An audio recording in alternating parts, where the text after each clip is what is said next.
Bad news is I'm going to have to turn around and walk right back up this grade after I get to the Whitebird battlefield. The good news is that I have this old 95. This road here is the old Highway 95, is built in 1921, and now the newer highway branches off down the other ridge, and so I got this road all to myself.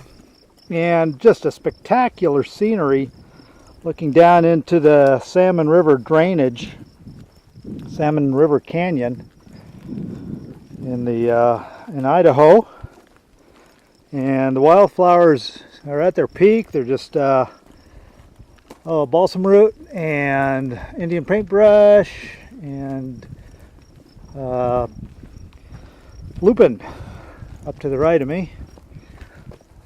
This isn't like the best example, past much better examples in this area, but just a delightful section to be walking down. Now, like I say, I'm gonna have to walk back up, but gotta enjoy the moment, and right now it is absolutely delightful.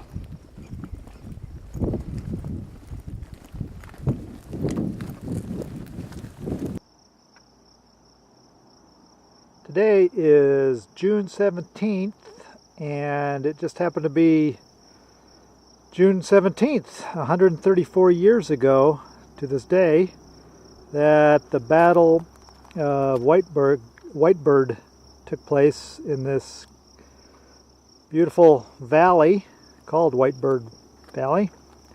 And the troops were actually coming down, and it was around in that area where they came over a rise and spotted the Nez Perce. Now, the Nez Perce claimed that they sent out a peace party and with a white flag, hoping that they could try to make sure that it doesn't escalate any worse. And it was actually a volunteer who was with the cavalry, a fellow named Chapman, who rode ahead of the soldiers and fired the first shots. And then once the first shots were fired, then it went very poorly for the soldiers.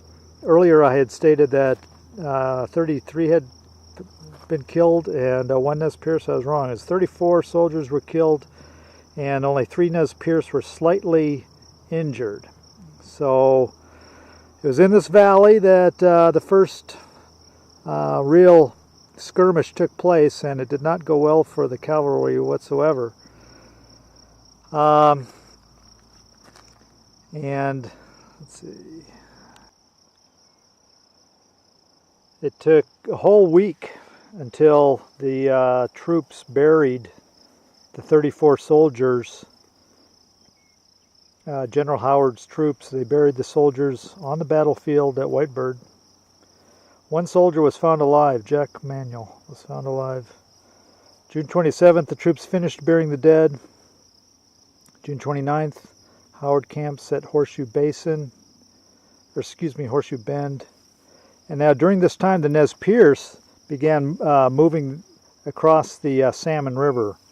And it wasn't until, let's see here, July 7th, that Howard recrossed the Salmon River after attempting earlier to cross it. So the Nez Perce got a good lead on the cavalry as they moved after this battle. Then it's kind of like everybody realized, well, this is it, and the Nez Perce were on the move, and the cavalry was just getting organized and deciding the best way to chase them. Well, I've reclimbed the old 95 grade and coming back to the new 95 to go back to Grangeville and ultimately Kuskia.